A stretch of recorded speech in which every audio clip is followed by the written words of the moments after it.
Welcome to this week's live ASX strategy session. Thanks for joining me. Great having you with me for another show, and plenty to talk about this week with the ASX and US markets approaching all-time highs, movement in the commodity markets. We've got to push higher in copper, uranium's on the move, so lots of interesting things to go through.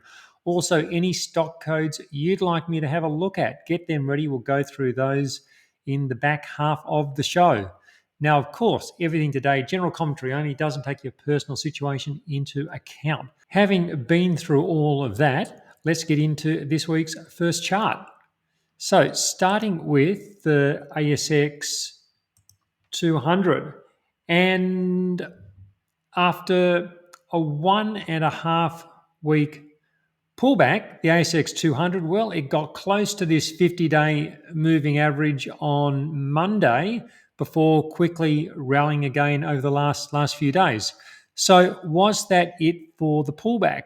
Was this brief pullback enough to set up the ASX 200 for another run at an all-time high? There are also some important price action developments to discuss in the US market. And one in particular, there's a key indicator which has been coiling up, looks ready like it could be ready to break. And I'm going to tell you more about that in a few moments. But first of all, before we get to that, let's just look at this latest price action in the ASX 200. So prices are currently, just under 1% from making it up to a new all-time high. And I think it's possible we get a new all-time high over the next week or two. I've been discussing the potential for a pullback towards the 50-day moving average over the last several weeks. But this move higher has really been, no other way to describe it, but it's been relentless. And a longer consolidation back to the moving averages, it just hasn't played out, at least so far. So is this week's low the closest prices are going to get to the 50-day moving average? And now I've got the 50-day and the 100-day moving average, if you're wondering what the other two moving averages are. So, of course, like I say, is this as close as it's going to get? Now, of course, we can't be sure, but I think we should be working on the basis that the path of least resistance in this market remains upwards. It's interesting to look back at the price action from early 2024, not too far back, just back over on the left-hand side of the chart. And like now, there was a strong rally off the low, and from there, just like now, the rally quickly became stretched. So you can see how stretched the market got above the 50-day moving average. And I was saying the same thing at that stage, that we need to pull back towards the 50-day moving average. But whilst we did get that pullback, it didn't initially lead to a multi-week consolidation. Instead, there were these. You can just see here, there are these three quick touch and go to the 50-day moving average. And then each time prices rallied to new highs. It wasn't until several months later that this larger multi-month consolidation back to the moving averages kicked in. So could something happen this time around, where we look at how prices are structured? I don't think we should expect a carbon copy of what we saw back in 2024. This period will have its own unique path, and it's not going to look like something we've seen before. But I think we should be at least open to the possibility that pullbacks remain relatively brief, and that larger and longer sideways consolidation, if that's what transpires, it could still be several weeks away. What we know so far is that the dips are being actively bought, and you can just see that the whole way up. Every time there's a dip, it has so far been actively bought, and we can see that the whole way up. Pullbacks have also only lasted a few days. Pullbacks have been brief, The fact that the longest pullback so far is this most recent one at about 1.5 weeks suggests that it suggests to me that the money is still looking for a way into the market. And it's been a case of buy the dip, not sell the rally. As I said earlier, I think the path of least resistance is up, and I think we should be looking for opportunities to participate in the rally. And I'll show you a couple of stocks I bought this week when we jump to the small cap section a little bit later. But of course, now this doesn't mean, when I say that, this doesn't mean throw caution to the wind and buy anything. I also sold a stock this week, and I'm going to show you that as well, and just talk about how I'm managing risk and reward in my portfolio. Another thing I think we should have a look at while we're talking about the local market is to look at the market on an equal weight basis. So this is, of course, the ASX 200 market cap weighted, so the biggest stock has the most influence, coming over to the equal weight, where the bigger stock and the smaller stock have the same impact. So what we have here, the rebound off the low hasn't been as strong as what we've seen in the ASX 200, and so much of the strength over the last week, it's largely been due to the big caps, in particular CBA, which is up around 7.5% in just a week and a half. The equal weight also remains below these key resistance points, and so these being the highs from early this year and late last year, and then also the high from 2021, around December 2021. So there are some notable areas of resistance just above where prices currently are. I do think we will see the equal weight at a new all-time high in the weeks ahead. But we can never know the timing. Is it going to be in the next week, or is it going to be in a couple of months? The timing's always uncertain, and direction's always uncertain as well. But with the path of least resistance being up, I think the odds favour the upside. But when, we don't know. There's nothing to say the equal weight can't trade sideways for several weeks below that resistance I've just been discussing.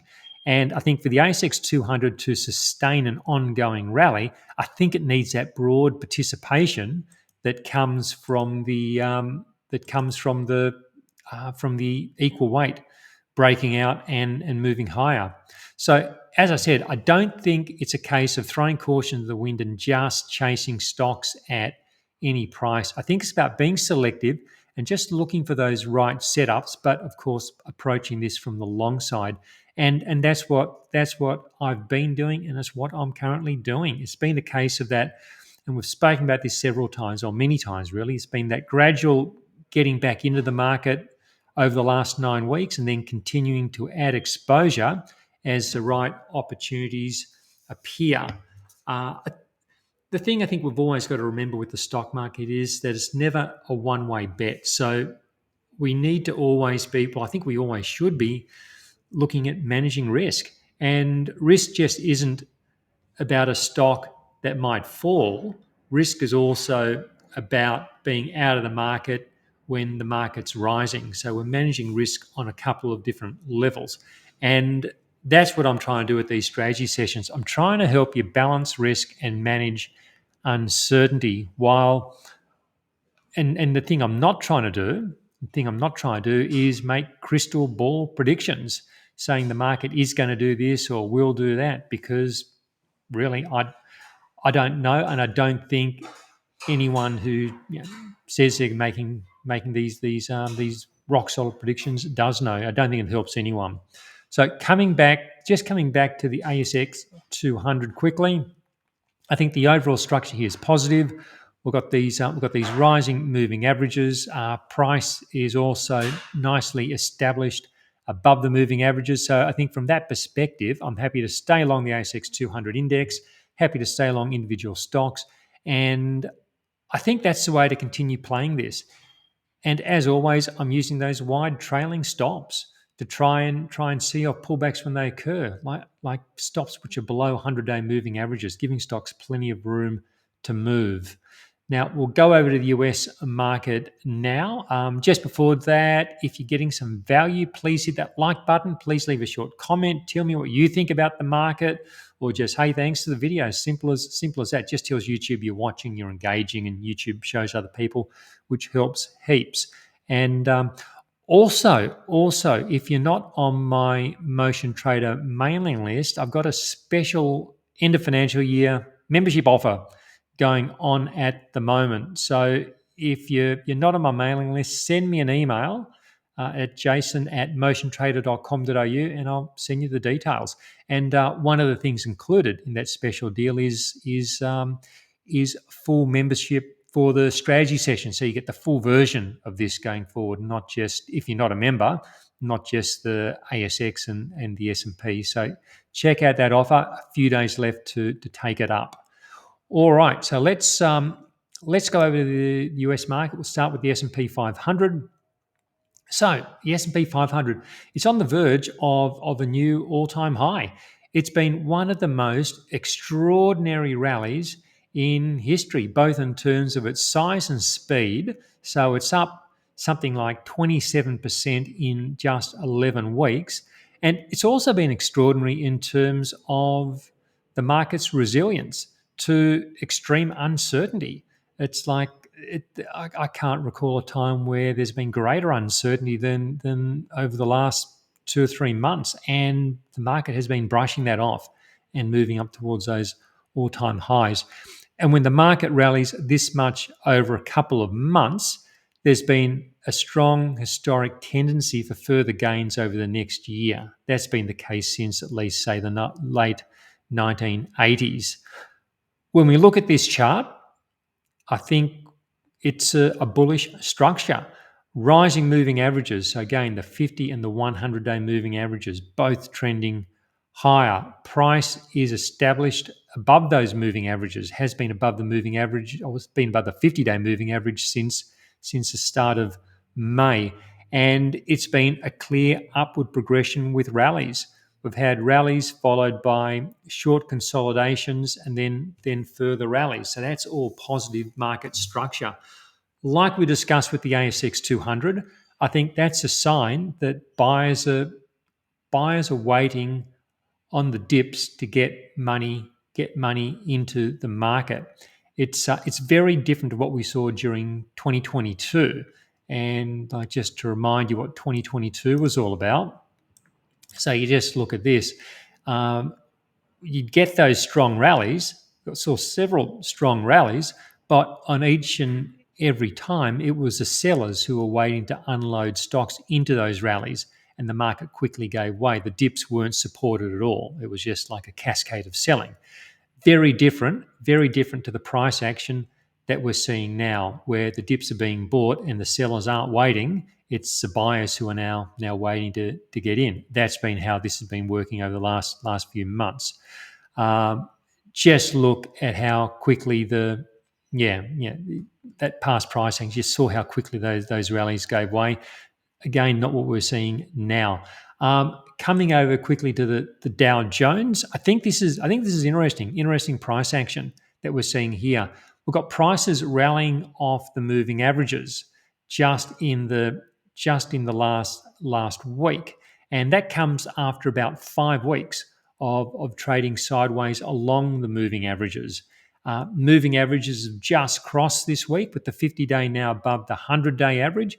And that's a key factor for a sustainable uptrend. We need to see the 50-day. We need to see the shorter moving average above the longer moving average, and that's how you get sustainable upward trends. Quickly looking at the equal weight, which is also telling an important part of this story. So the S&P 500 on an equal weighted basis, we're starting to see the same sort of price action, with prices starting to rally off these moving averages after traveling sideways since mid-May. The equal weight's just been chugging sideways along the moving averages whilst they've turned higher and crossed. And the equal weight now appears to be on the verge of breaking out to a new high. Hasn't happened yet, but I think we may well see it on Friday in the US. But at any rate, I think it's something which looks which appears likely to happen in the near term. I want to see strength in the equal weight, confirming the strength we're seeing in the S&P 500. So the S&P 500 is up near its all-time high. The equal weight's not quite there yet. So I want to see strength in the equal weight, confirming what we're seeing in the S&P 500. Because a healthy bull market has broad participation, and a breakout in the equal weight would suggest that participation is indeed occurring. Just on the topic of participation, I want to show you an indicator that I monitor. Really interesting how this is playing out. So this is the percentage of S&P 500 stocks above their 100-day moving average. So this what we can see here, this is showing S&P 500 stocks above their 100-day moving average. And you can see it's showing 57. So 57% of S&P 500 stocks are above their 100-day moving average. So just look how it's been coiling up over the last 2 months. It's sitting just above its moving averages. So the moving averages for this indicator have turned and is moving higher, and the indicator's coiling above those moving averages. I think it's on the verge of breaking out to the top side. It's not dissimilar to the price action we can see when we look at the equal weight index, which is not surprising. And so it's coiling at around, it's currently around 57%, on the verge, I think, of breaking higher. A breakout in this indicator would lift it into the mid 60% range, and that would be a sign of more stocks participating in the rally, and then in turn likely lead to higher prices in the index, in the S&P 500. So an important indicator to keep an eye on. Coming back quickly to the S&P 500, and just like the ASX 200, I'm continuing to play this from the long side. I think the overall structure is positive. Price is above these rising moving averages, and the price action, as we've discussed, suggests that the interest is in buying the pullbacks, not selling the rallies. I think it's a case of going with what's working, and what's working at the moment is the upside. And as always, managing risk with those wide trailing stops. Okay, so we're going to jump over to the US small caps. I'll show you what I've bought in the small cap region in the last week. Of course, the Aussie small caps, commodities, and also any stocks you've got. Get those stocks ready. I can already see some coming up in the comment section. This is in the live comment section, so if you're watching the replay, of course, you won't see them in the comment section. But yeah, so it should be interesting what we've got to cover. If you're not a strategy session member, doesn't cost much. Come on board. We've talked about so much interesting stuff in the last few weeks, which could have been actioned, and some of it's done quite well. So yeah, think about coming across. Costs not much. I think you get a whole lot of interesting information from it. All right, let's move over to, we'll start with the US, and we'll go to the Russell 2000, the small cap index.